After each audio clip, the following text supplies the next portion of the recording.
So glad you are joining us today, and I am so excited for this service where we are continuing in the Book of John series. Whether it is your first time here, you are returning, you are skeptical about what this whole Christianity thing is, or you're looking to grow closer to Jesus, I am so glad you are here joining today.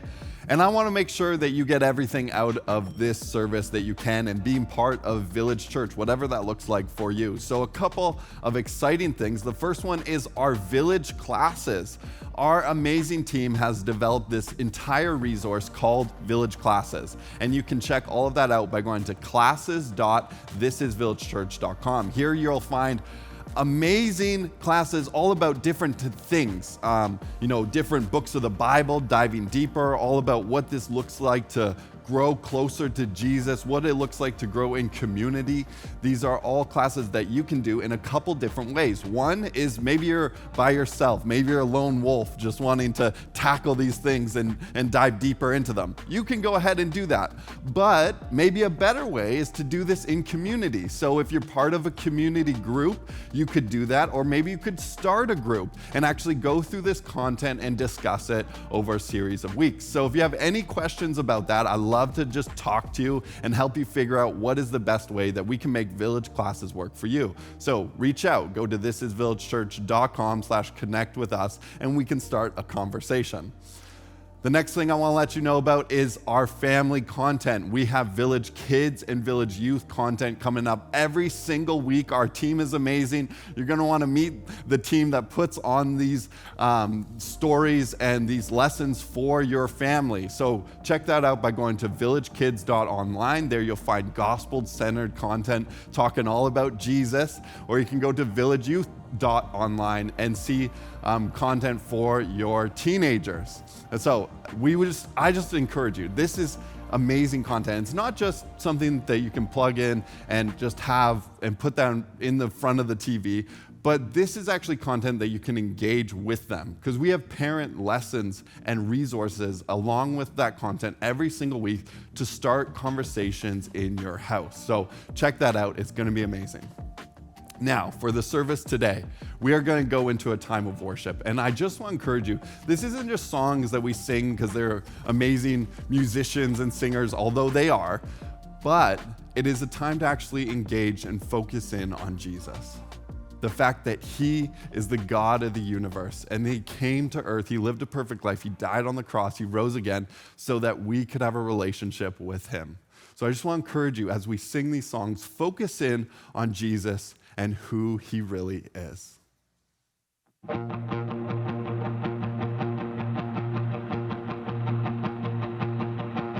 hearts are longing for you,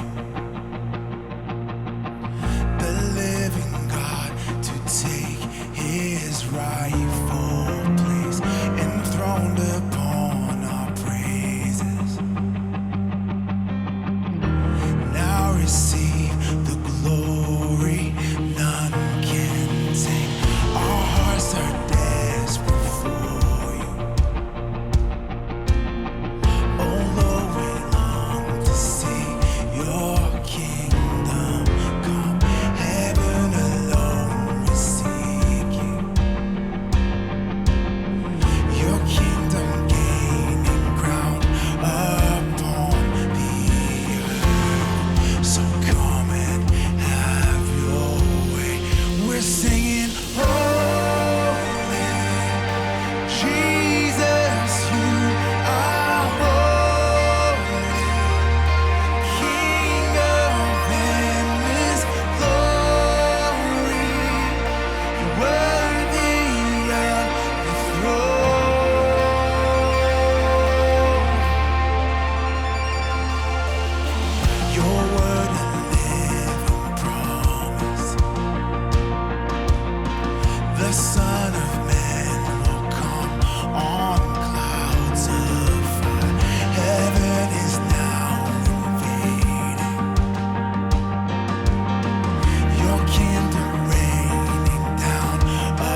Take your throne, Lord.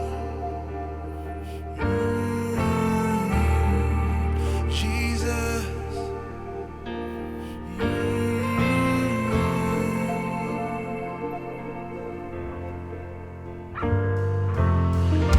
Chains break as you take your throne.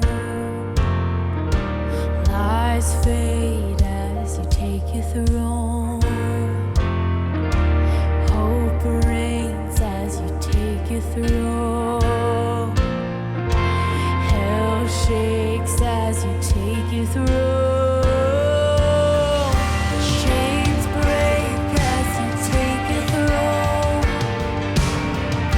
Eyes fade as you take your throne. Hope reigns as you take your throne. Hell shakes as you take your throne. Chains break as you take your throne. Lies fade as you take your throne. Hell breaks as you take your throne. Hell shakes as you take your throne.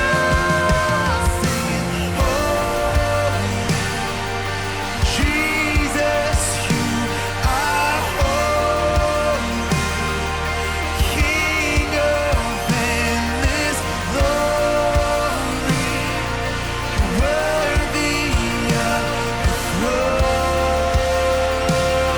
Yes, Lord, we're singing holy, Jesus, you are holy, King of endless glory, worthy of the throne. Take your throne. Take your throne. Take your throne. Take your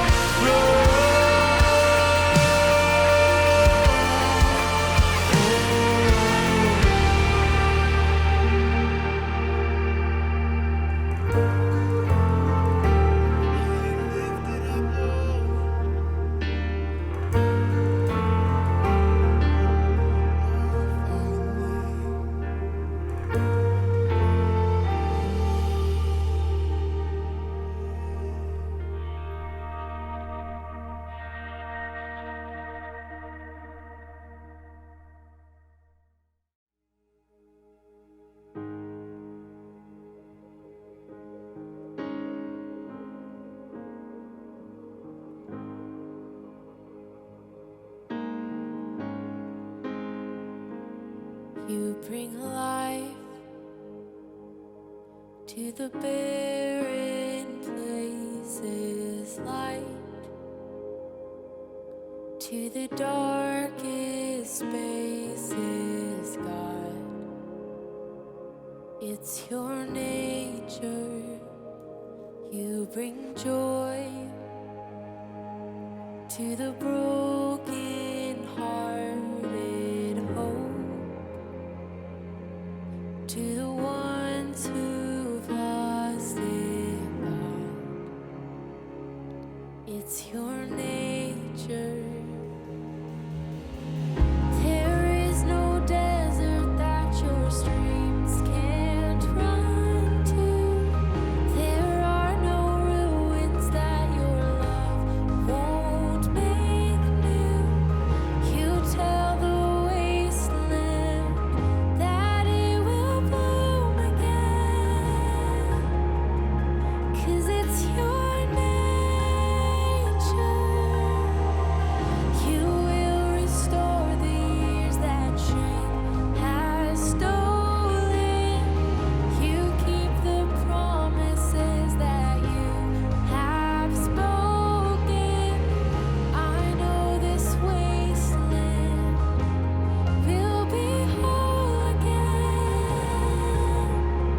to the war inside us beat, and all fear is silenced, God. It's your nature. You bring joy to the broken hearted. Oh, to the ones who've lost it, God, 'cause it's your nature. There is no desert that your streams can't run to. There are no ruins that your love won't make new. You tell the wasteland that it will bloom again, 'cause it's your nature. You will restore the years that shame has stolen. You keep the promises that you have spoken. I know this wasteland will be whole again, 'cause it's your nature. Sing out, oh barren woman, sing out, oh broken man. Stretch out your hands, believe it. This is your promised land. Break out of disappointment, break out of hopelessness. Stretch out your hands, believe it. This is your promised land. Sing out, oh barren woman, sing out, oh broken man. Stretch out your hands, believe it. This is your promised land. Break out of disappointment, break out of hopelessness. Stretch out your hands, believe it. This is your promised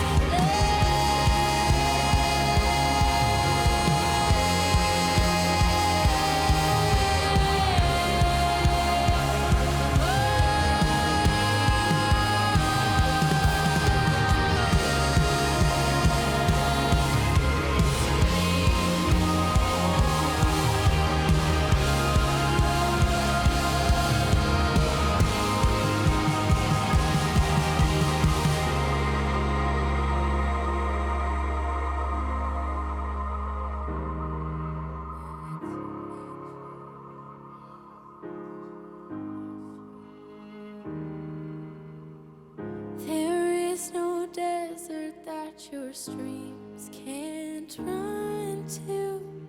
There are no ruins that your love won't make new. You tell the wasteland that it will bloom again, 'cause it's your nature. You will restore the years that shame has stolen. You keep the promises that you have spoken. I know this wasteland will be whole again, 'cause it's your nature.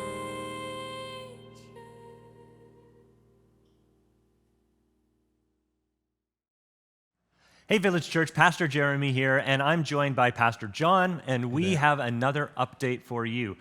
2021 was an amazing year. We saw so many incredible things happen through Village Church and all the various ministries going on. We had so many challenges, but God really did some amazing things, and we're celebrating that. And we wanted to give you a little bit of an update on the budget picture, how we ended up in 2021, and now what things look like going into 2022. So in 2021, we had set a budget of $9.7 million. And John, how did we end up in terms of what the giving was that came in for 2021? Well, it was amazing. We were looking at some of the final numbers in January, and it came in right at $9.7 million. Are we surprised?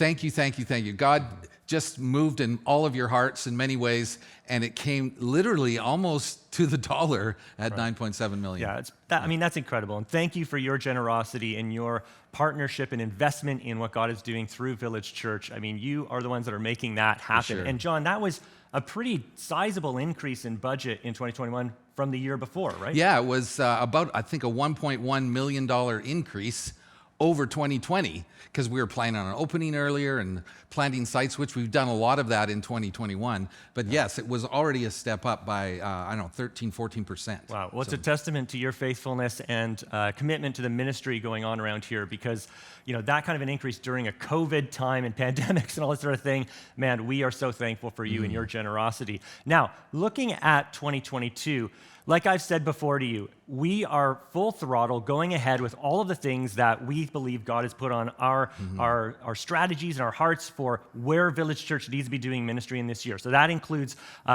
church planting. We have all sorts of plants on the table. We've got Toronto, we've got Winnipeg, we've got Vancouver, we've got even other areas that are really early in the mix that we're looking at. And that'll probably be not 2022, but we're ramping up to a lot of these things. So the church planting stuff is going crazy. We're looking at online church. All the stuff we're doing through Pastor Zach and some of our communications ministries, where we're really going to be investing in and pushing hard on how do we reach the world in the digital space, because that's where everyone is. And so we're going to ramp that up this year. And then also, in an exciting way, we're investing in staffing, particularly at the local site level, where we are staffing our local sites to have family ministry pastors, ministry associates, people who will be able to do ministry at a higher level than ever before, right there on the ground at all of our sites. So with that, obviously, comes more costs. So John, tell us a little bit about what 2022 looks like. Yeah, so we basically took 2021 and we've added those 3 initiatives. So to break that down, we're about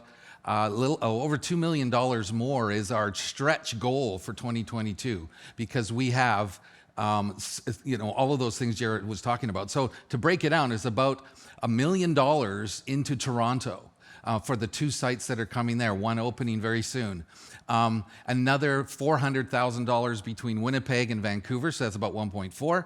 About $600,000 into the online and digital reach that we're investing heavily. We're going to where the people are, which is online, as well as continuing to build physical. So we're in the world where it's both. It's hybrid. It's physical and it's online, probably forever now. So that's what we're investing in, and about another $500,000 into new staff. Every one of your sites has a family ministry pastor, ministry associate, and it's to serve and equip each local church even better. So that is what adds up to about a little over $2 million increase to a $12 million budget this year. Right, so $12 million this year, and what's really cool is, as we're watching the giving this year, we're actually above what was given last year, which is really, really good, really, really encouraging, especially with everything going on this year. So John, give us maybe a strategy for us. How can we make sure in 2022 we have the same result as we did in 2021, and we just nail this budget together as a church? Yeah, it's actually quite simple in the sense of keep giving, and if you haven't started to support the mission, start today.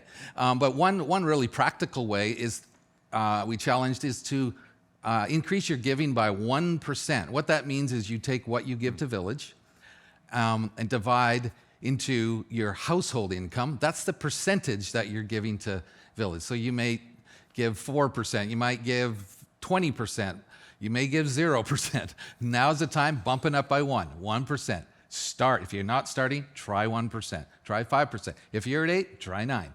And that alone, when we've done that, that will cover our direction over this next 2020, over the next year, to be able to deliver on what we believe God's asking us to do through this year. Amazing. So we also have an AGM coming up. What's the date for that? Yeah, that's currently scheduled May the 5th, I believe. First week in May. Watch your email, both members and people, we'll go into a lot of this more in more detail, as well as an update on what are we doing with the land and the building and all those kinds of questions. We'll dig into that and have a few ministries that we spotlight as well. Great. Well, I know I'm excited about what God has for us in 2022, and I'm so encouraged by your generosity and your commitment to this vision and this mission of Village Church that God has for us this year. So thank you for that, and let's look forward to the future together. Yes, thanks. Hello, everybody. How are you doing? My name is Michael. I'm one of the pastors here at Village. And if you would be so kind to join me in John chapter 9, that's where we're going to be this morning. And as we go there, I just kind of had some simple thoughts. John 9:18. COVID, right? We all just went through this. It was an interesting moment for all of us. And I think it's fun because it's like we had all the time in the world to be introspective and think about our feelings and do all that. And we all decided to instead learn how to make bread. So I thought that was interesting. And what it kind of led me to was a couple conversations with my grandmother that I think are going to help set up this passage for us really, really well. The first conversation I had with her was, sitting around and just talking. And I it's kind of weird for me to say, but like I've never actually knew the story about how she had met my grandfather. So rural Honduras in Central America, she is a telegrapher, like the person who like the beep, beep, beep, beep, like the Morse code talker person, right? Do we know what that is? It's where you hit the button. And so she's talking to people with the button, right? And then there's my grandfather. He comes into the office, and they share an office. He's a civil engineer in rural Honduras. And he walks in, and he sees her at the counter, and he goes, "Wow, you're beautiful," and then just walks away. And I was like, this is where I get it from. So he goes, and he goes away, and he's like, "Wow, he's really handsome," or whatever. And he comes back, and he just starts like dropping little hints here and there, whatever. But she's like, "I know your type. You're just gonna kind of like want to date me and leave and whatever," and nothing really happens.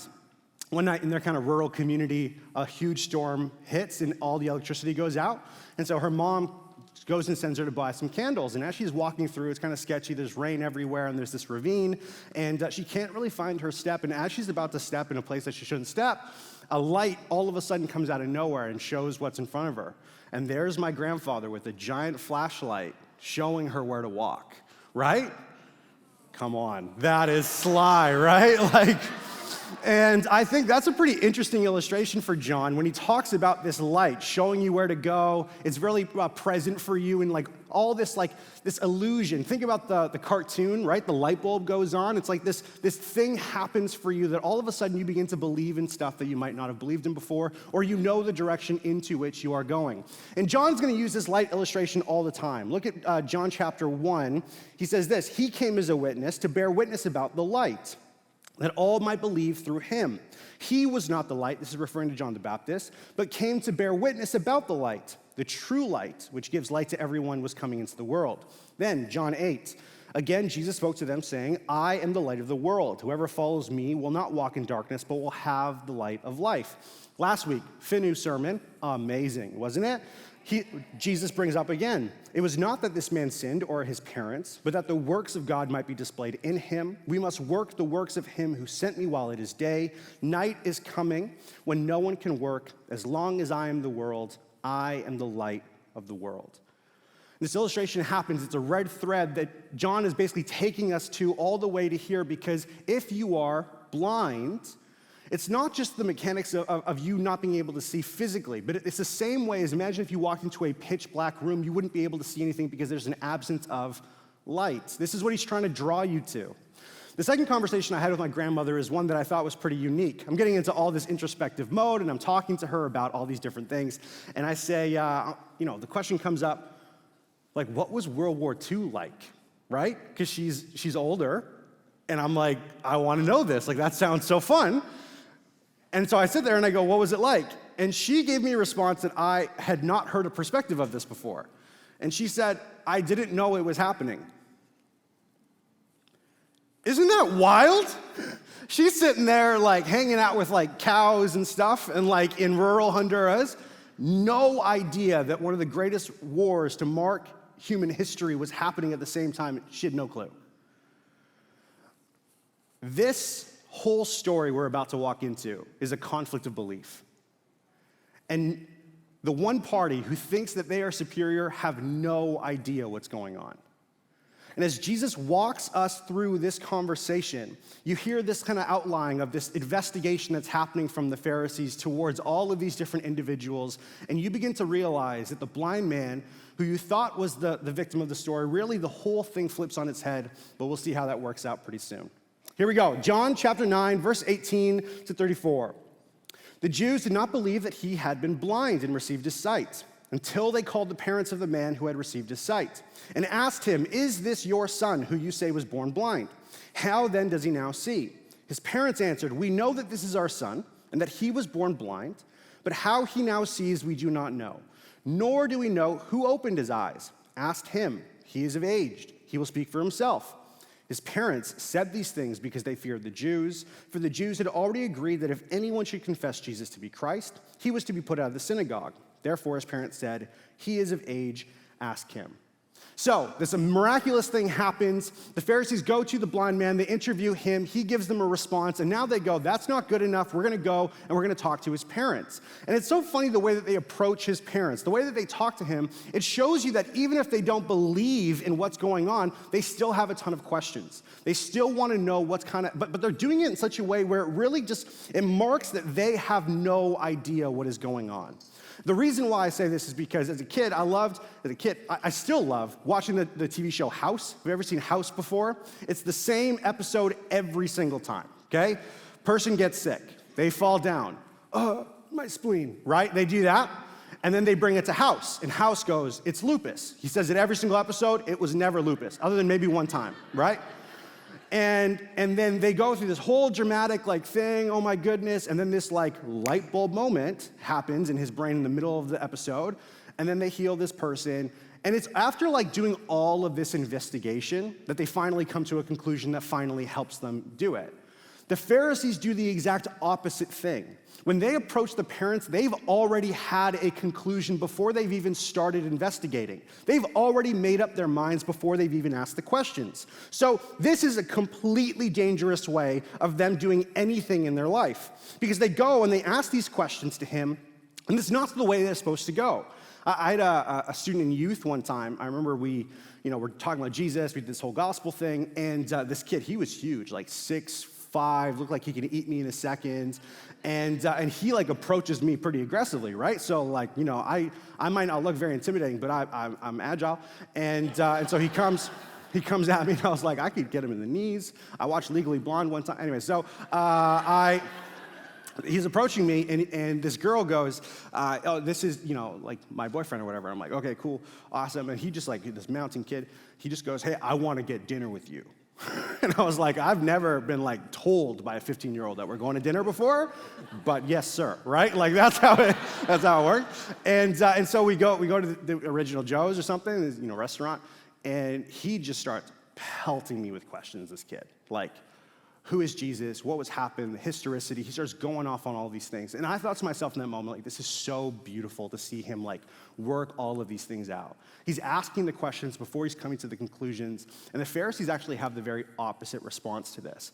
It's actually funny, that story with that kid, probably 6 months later, we are going through these conversations, and he's coming to youth, and he loves his life, whatever. And I go and watch one of his rugby games, and we're watching the rugby game, and he goes off on the sideline. He scored 7 tries, which is the rugby equivalent of a touchdown. He was massive, dragging kids behind him. It was incredible. And he comes to the sideline and walks over to me. And you gotta imagine, this is a student in process. He came from no Christian background to investigating, and so we're sitting there on the sideline of this rugby game, and he looks up to me and he's like, "Hey, I want to get baptized." And I was like, "This is incredible, that's amazing." And there's one kid on the team who's always chirping, he's always talking, right? That kid's over on the sideline, and he looks at this boy and he goes, "Dude, are you gonna save any tries for the rest of us?" And this kid turns around and swears at him, and he goes, "Hey, beep, beep, beep, beep," whatever, swears at this kid, and he goes, "I'm trying to get baptized," right? And I just thought, man, this is so crazy. Look at the layout of this kid's story. He comes, he asks a bunch of questions. He goes, he works it all out. He comes into community, he grows in relationship. He has this aha moment that he has with the Lord, and all of a sudden now he's taking next steps. You see this as a constant vision of maybe some people in this auditorium in your life or everywhere that you're watching, that maybe you have this kind of a story where you go and you ask the conclusion, you get the conclusion after you ask all of the questions. But many of you in this room have not done that. Many of you online, many of you at all of our sites have not done this. Some of you have come to the Bible. Some of you have come to Jesus, and you have come with conclusions before you ever done any investigations. One of the main people I can think of is this man named Aldous Huxley. Aldous Huxley was a very, very honest man. He wrote a book called A Brave New World, and he comes to this conclusion where he says something that I think is pretty brilliant. He says, you can't actually critique any other kind of morality unless you first are honest about the fact that you're standing on your own podium of morality. I can only critique another way of doing life unless I have faith in something already. That's basically what his point was. And this guy goes to Philosophy 101, and he goes and he tries to figure out and examine all these things about God. And this is what he says. I went into Philosophy 101, became a philosopher. And when I began to study philosophy, I didn't want there to be a God. I didn't want there to be a God who had spoken the Ten Commandments. I wanted to believe that life was meaningless. I wanted to believe in the meaningless of life. I thought that's kind of a weird thing to want to believe in. Why would you want to go there? Why would you want to have that kind of approach to this? And this is what he says. Why, he says, I had a girl I wanted to sleep with. So here I am in Philosophy 101, and I know that there is a God, the God of the Bible. I can't sleep with her. I am not a detached person when I'm studying philosophy. I've already got commitments. I've already got things that my heart has put its faith in. One pastor says that he goes around all of these college campuses and asks all these questions, and the conclusion is kind of interesting with this exact same topic. Students from church backgrounds who started having sex because they lost their faith, but I met just as many who lost their faith because they started having sex. Huxley represents this whole kind of persona by saying this. I already had certain things that I believed in. Therefore, God threatened that, and that's why God wasn't real to me. Many people in the room have walked to Jesus with conclusions already without doing any investigation. And there are these moments where you're going to sit there and you're going to think through all of these arguments and all of these things to try to figure it out. And what you're going to realize is that as life goes on, things are going to push up against you. And as you get older, you become more wise. And all of a sudden, the idea of a God really just kind of erupts out of nowhere. Aldous Huxley, the same man who in Philosophy 101 was challenging the idea of God, at the very end of his seminal work, A Brave New World, this is how he works out his own spirituality. This is what he says. The religious sentiment tends to develop as we grow older. To develop because as the passions grow calm, as the fancy and sensibilities are less excited and less excitable, our reason becomes less troubled in its working, less obscured by the images, desires and distractions in which it used to be absorbed, whereupon God emerges as from behind a cloud. Our soul feels, sees, turns towards the source of all light, turns naturally and inevitably. For now that all gave to the world, to the sensations its life and charms has begun to leak away from us, now that phenomenal existence is no more bolstered up by impressions from within or from without, we feel the need to lean upon something that abides, something that will never play us a false reality, an absolute, and an everlasting truth.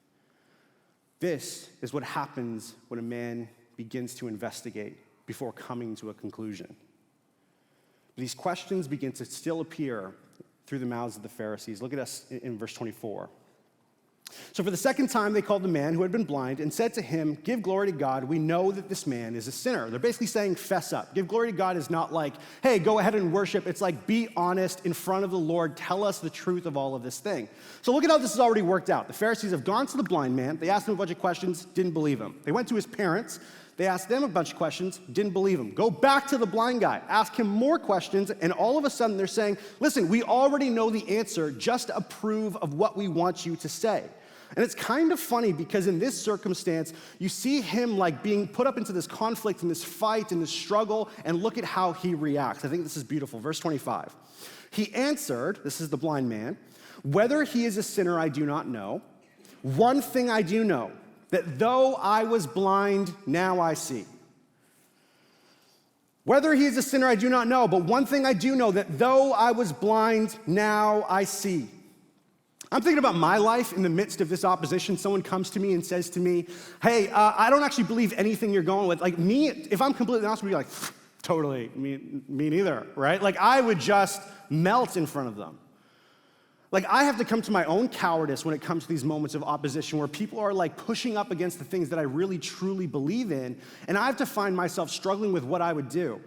Okay, COVID, we kind of already brought up this moment. Everybody got like a weird, different hobby. So instead of just talking to my grandmother, I started to do a lot of art.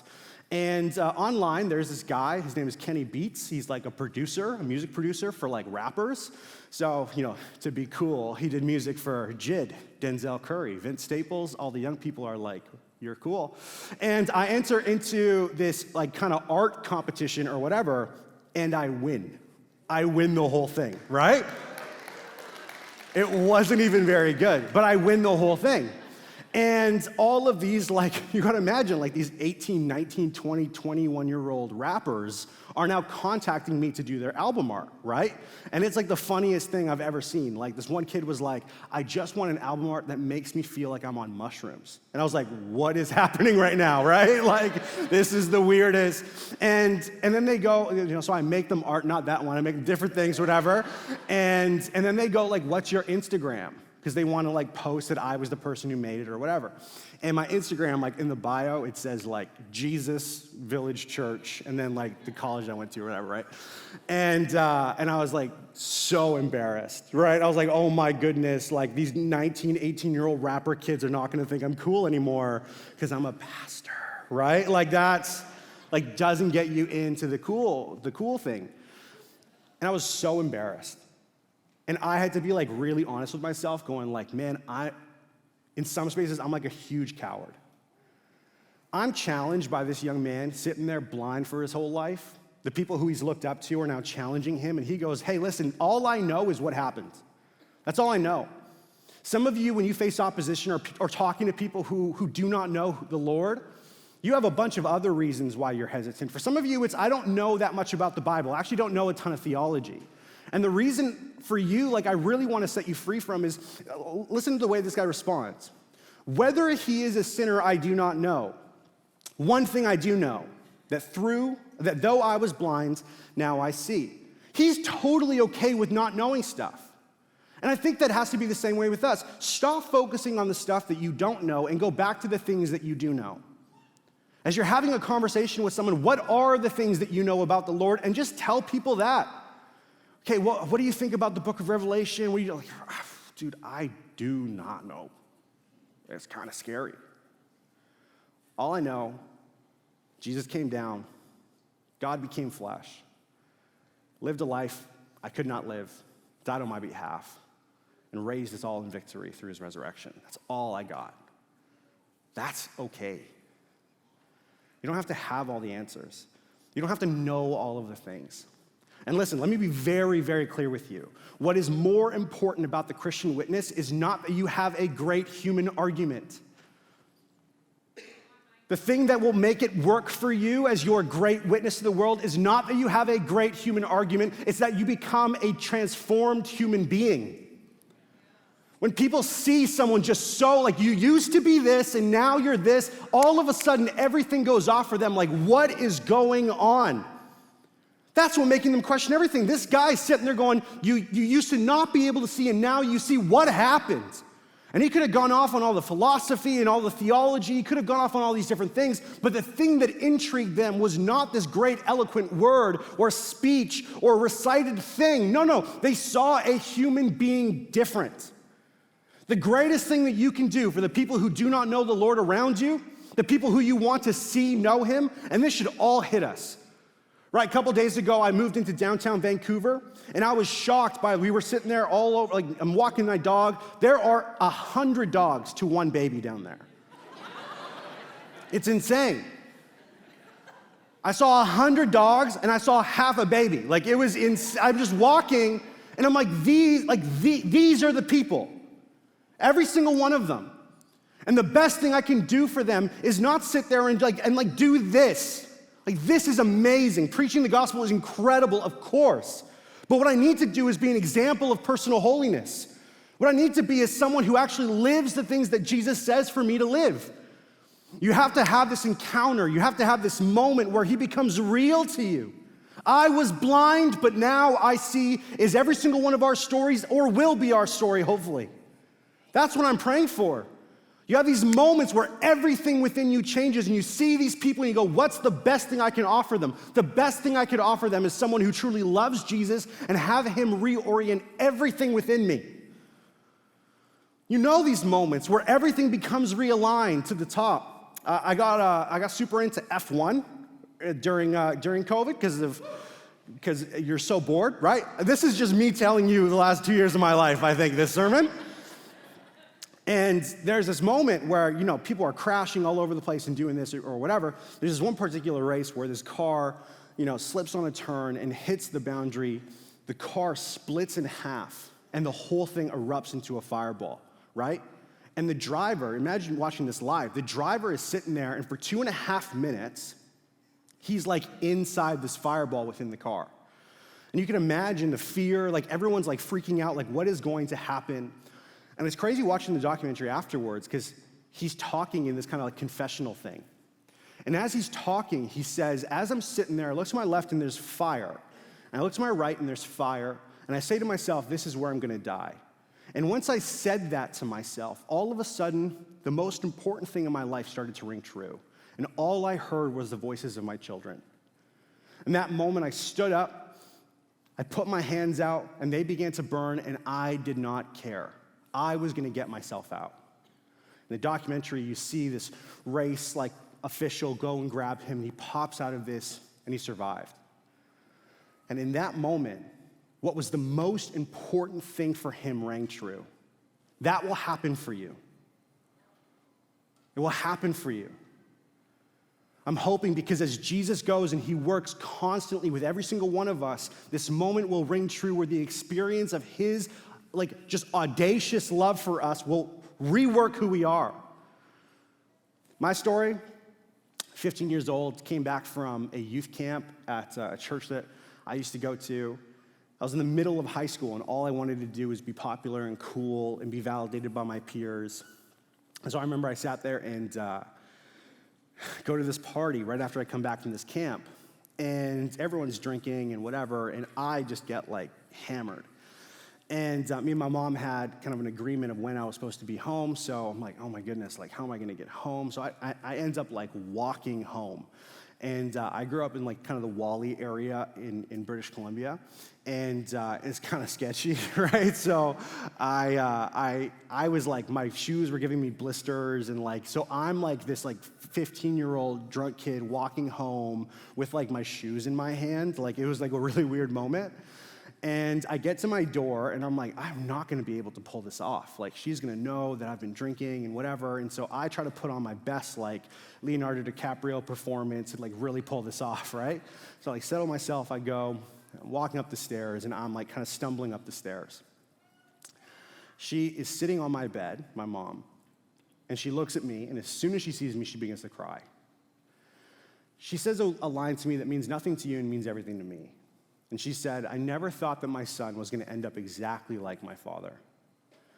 And I knew what my grandpa was to my mom. And now I was in that same category. She leaves the room, goes into her room, adjacent to mine. I lie in my bed, and I can hear her crying for the rest of the night. I'm lying there in this bed, and every implication of my life starts ringing true. Who do I want to be? You say you go to church, but you're not really living this out. You're falling into the same sins that your family has for generations constantly fallen into. What do you really want to do with what I've offered you? And that was the moment for me. Just like this man where I would say, I was blind, and now I see. It's like I was living life in black and white, and finally everything turned to color. As if I walked out the next day and I saw everything for what it really was. That experience is in this room. That experience will be in this room and in all the rooms that we share here as a church.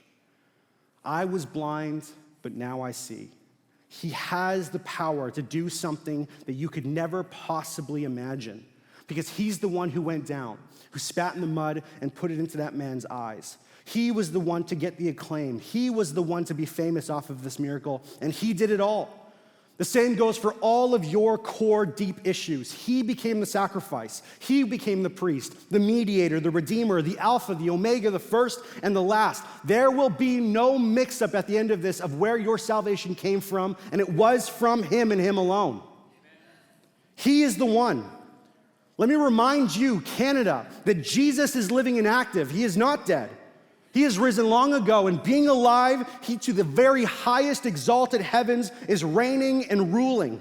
He is clothed with infinite power and majesty. He is mighty to save. To us, he is not an absent Christ, not a sleeping Christ. He is one who is still working actively here in the world. He is present to save, present to open the eyes of the spiritually blind, present to make people here in the room say, I was blind, but now I see.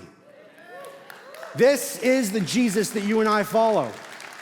That we have these encounters that change us and it makes people ask questions. Once again, the Pharisees in verse 26, they said to him, what did he do to you? How did he open your eyes? He answered them, I have told you already, and you would not listen? Why? Do you want to hear it again? Do you also want to become his disciples? I love that. Like, he gets cheeky in the middle of it, this blind guy, right? He's just sitting there like, oh, you guys are interested in Jesus, right? And they're like, no, right? But it's funny, like they keep asking him the same questions over and over and over again because it shows their spirit that they only believe in a certain kind of truth. Their truth is limited to like this very small portion of the world, this small portion of ideas. And it's kind of interesting that it really relates to modern cancel culture. Like it feels the exact same way. We will only allow you to believe in these certain paths of things that we begin to see as moral. And what we see now in our world is that the religious ethos of the first century is now the secular spirit here in the 21st. Hey, you can believe in truth, but only the truth that we deem appropriate or allowable for you to believe in. And he just keeps ringing off. Look at the spirit of this man in the face of this kind of a culture. Look at how he responds. And what I want you to notice is that this whole story is about blindness, not being able to see things. But it's more than just physical sight. Look at how he responds. And they reviled him, verse 28, saying, you are his disciple, but we are disciples of Moses. We know that God has spoken to Moses. But as for this man, we do not know where he comes from. The man answered, why? This is an amazing thing. You do not know where he comes from, and yet he opened my eyes. We know that God does not listen to sinners. But if anyone is a worshiper of God and does his will, God listens to him. Never since the world began has it been heard that anyone opened the eyes of a man born blind. If this man were not from God, he can do nothing. This guy is not just like physically illuminated, like his whole life, it's everything turned to color for him. Spiritually, he's become alive. Now he sees things that he never before saw. And so you have to beg the question, if this has never happened before in life, right? He says, this miracle of healing the blind has never occurred before. Why this guy? Doesn't that beg the question, like, why this guy? And what I'm reminded of is the fact that Jesus has already said, I must work the works of him that sent me. That Jesus is actively looking for material to work upon, material in which he would awake and make manifest. He was the very man, prepared as a clay is to the modeler, to let him receive sight so that all of Jerusalem would see the work of the Lord, and even people far away would finally hear about this miracle. The blind beggar was the very person that Jesus was looking for as he walked up and down those aisles. And he finds a great many who can see or who they can, but he looks down at this man and says, this is the man, this is the miracle. Isn't it interesting that Jesus gives him something that he doesn't even ask for? He's a professional asker. And he doesn't even ask for the thing that Jesus gives him, which is his very core need and necessity. And isn't that a beautiful thing that Jesus would offer blessing to us before we even know that we need it? And what's the blessing that he offers? Himself. That he goes out of this and he says, this is the one that I want to worship. And these Pharisees understand that. They go, you are his disciple. Even the man himself, he goes, don't you want to be his disciple also? He's affirming to himself that now, because of the way that I've lived my life, I want to worship. And worship is very core to who we are. This is how one pastor writes it. Worship is the submission of all of our nature to Jesus. It's the quickening of conscience by Jesus' holiness. It's the nourishment of mind by Jesus' truth. It's the purifying of the imagination by Jesus' beauty. It's the opening of the heart to Jesus' love. It's the submission of will to Jesus' purpose. All this gathered up in adoration, the most selfless emotion, of which our nature is capable, and therefore the chief remedy of that self-centeredness, which is our original sin and the source of all actual sin. He's changed this man from not worshiping to giving Jesus the highest value and worth in all of his life. And he cannot help but speak about it. He has to talk about, there's something within him that now has to verbalize this even to his opponents at that point. Isn't that like kind of core to all of us? We love to talk about things that we love. I find it ironic, going back to TV, that Netflix spent $520 million on The Crown, spent $365 million on House of Cards, and in fact, there was a show called Jupiter's Legacy that they spent $200 million for, and hardly anybody watched it.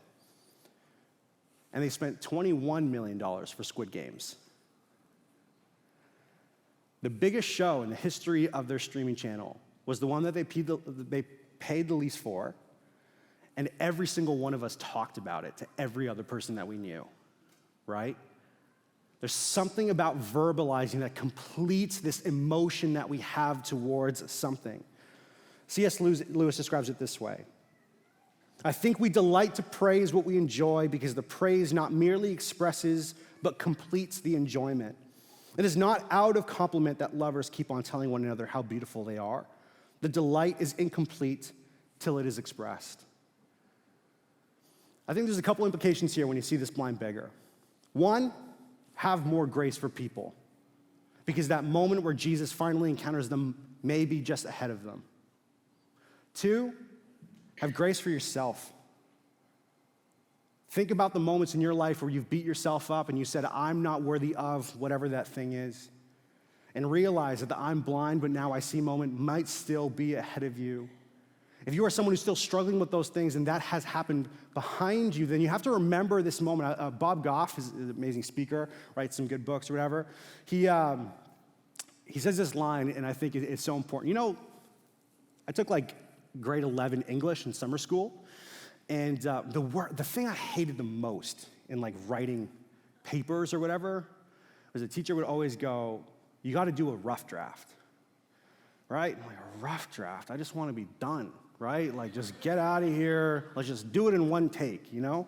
I'm one of those. He's like, no, you got to do a rough draft.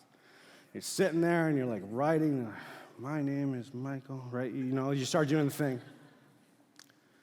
But it's actually like a brilliant illustration.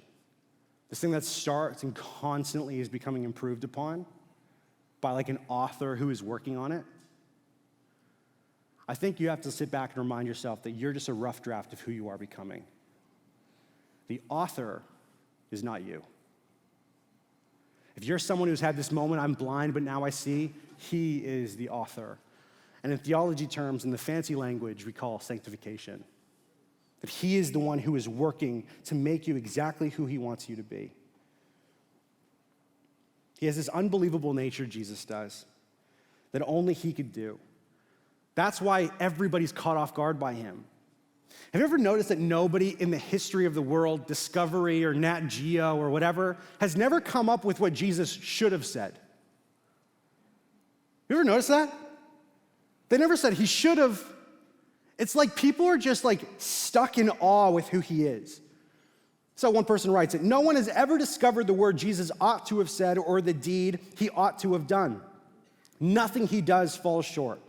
In fact, he's always surprising you and taking your breath away because he's better than you could ever possibly imagine. Why? Because they are the surprises of perfection. He combined virtues never seen together, tenderness without weakness, strength without harshness, humility without the slightest lack of confidence, holiness in unbending convictions without the slightest lack of approachability, power without insensitivity, passion without prejudice, the harshest judgment on the self-satisfied, yet this most winsome kindness to the broken and the marginal, never inconsistent, never a false step, never a jarring note. It's no wonder that when people encountered him, all they can do is just worship because they felt and they knew that what they were looking through was the substance of a human flesh at the very being of God. Just blew them all away. And this moment, in this conflict of beliefs, this blind man is actually kind of an illustration of our whole world when you think about it. He's the visual illustration of everyone that is. That they would not see because they were made blind, But look at how interesting Jesus does this, that he was disowned by these people. He was crucified by these people. They who boasted that they saw the light, being more hardened and being made more blind, crucified the light. That's actually the blindness. And here's the line that ties it all together, that they killed the light, but the light crucified and lightened the blind. They killed the light, but the light crucified and lightened the blind. And here is the great fear for us in verse 34, that even though they see him, even though they know what he's done, even though they've encountered people who have encountered him, they still do not understand. Look at how they respond to the blind man in verse 34. They answered him, "You were born in utter sin, and would you teach us?" And they cast him out. Imagine this man being rejected by the people he's always wanted to be validated by. You can sit there and he can beat himself up. I didn't say the right thing. I didn't do the right thing or whatever. And I think for some of us, we have to sit back and remember that there is more mercy in Jesus than there is sin in us. There is more mercy in Jesus than there is sin in us. He will do the work. He's the one who grants salvation. He's the one who came down and did the work for us. But this is the fear. The fear is at the very end of the story. At the beginning, there was a blind guy. He could not see. The Pharisees, they had their eyes wide open because they were the religious leaders. At the very end of the story, the blind man can see, not just physically, but spiritually, and now the Pharisees are the ones who are blind. That's the fear. That for us, in all of the things that we want to just be so known for, that we would actually value our lives to be so good, to be so important, to be so excellent at things that ultimately, at the very end of our life, do not matter. I was blind, but now I see. I was blind, but now I see. I was blind, but now I see. Father, we thank you as we sit here in this moment in just awe of what you've shown us through this story.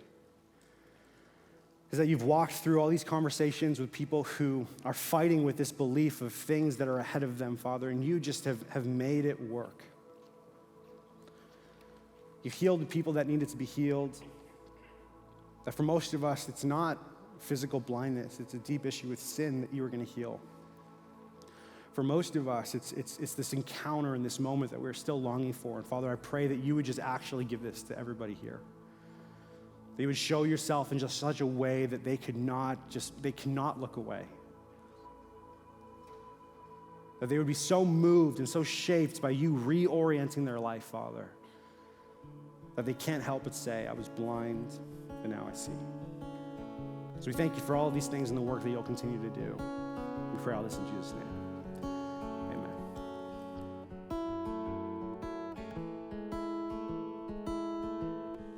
How can I comprehend a glory so infinite? The measure of all things fits in the palm of your hand. All other things I've known fall shy of what you spoke. Your very breath gave life to life itself. And I behold, but still I search the highest peaks, the depths of earth, to grasp the fullness of your work, that you take what I deserve. And how can I comprehend the Maker stepped into skin, that you were tempted and yet were without sin, upholder of life and breath, entered to trample death, your perfect life laid down for mine instead.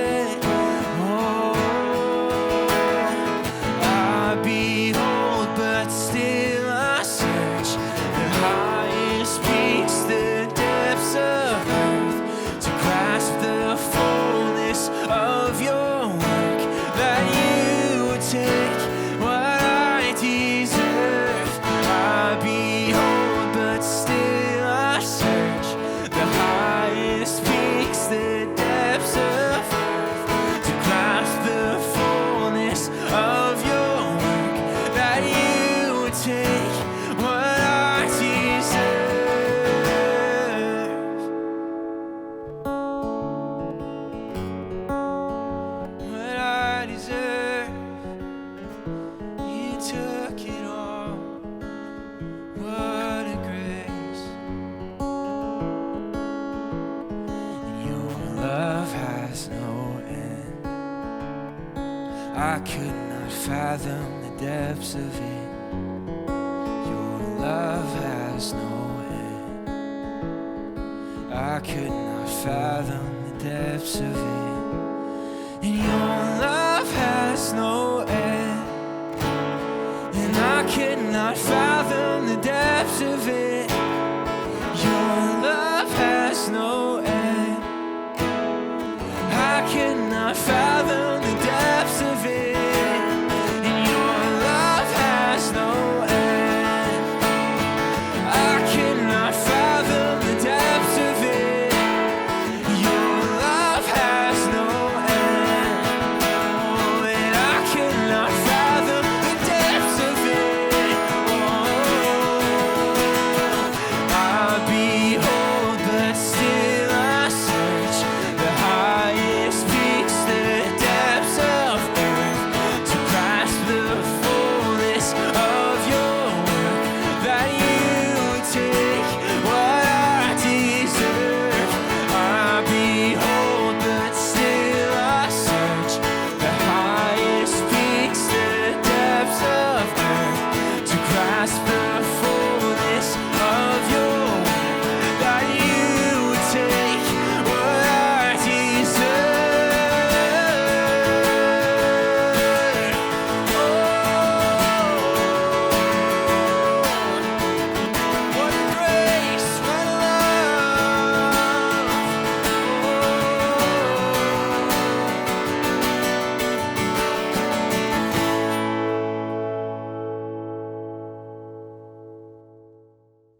Amazing. Praise Jesus. Can I just pray for you?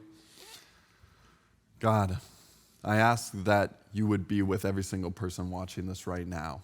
And the words that they heard would not just be flippant words that would leave their lives, but it would be impactful, meaningful life change from you, Jesus, because you love us, you want a relationship with us, and you have something better planned for us. And I ask that would be true, even in this moment and in this week, we would be able to experience more of you. Amen. Amen. Well, so glad that you were able to join in this service today. And as I was praying, I hope that this is meaningful. It's not just something that you would hear and you'd go back into regular rhythms in your life, that there would actually be life transformation through Jesus and what he did on the cross. And I would love to come alongside and help you do that. We have a whole team that is praying for you, that is asking and ready to help you wherever you are at. So please reach out. Go to thisisvillagechurch.com/connect with us. Put your name, your info, and click Village Online and put what you're looking for, what you're wanting to, and we will reach out. I know I say it every week, but I'm serious. I will have a meeting with you. That is most of my time, is just meeting with you online or having a phone call. So please reach out. And I just want to thank so many of you who are part of Village Church and the mission that we are having across Canada.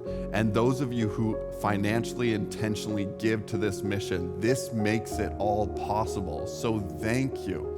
And if you would like to partner with us in what God is doing all across Canada and beyond, you can do so by going to thisisvillagechurch.com/give, or even just text Village Church to 77977. And there you can faithfully engage and be part of this mission across Canada. So thank you so much for joining, and we'll see you next time.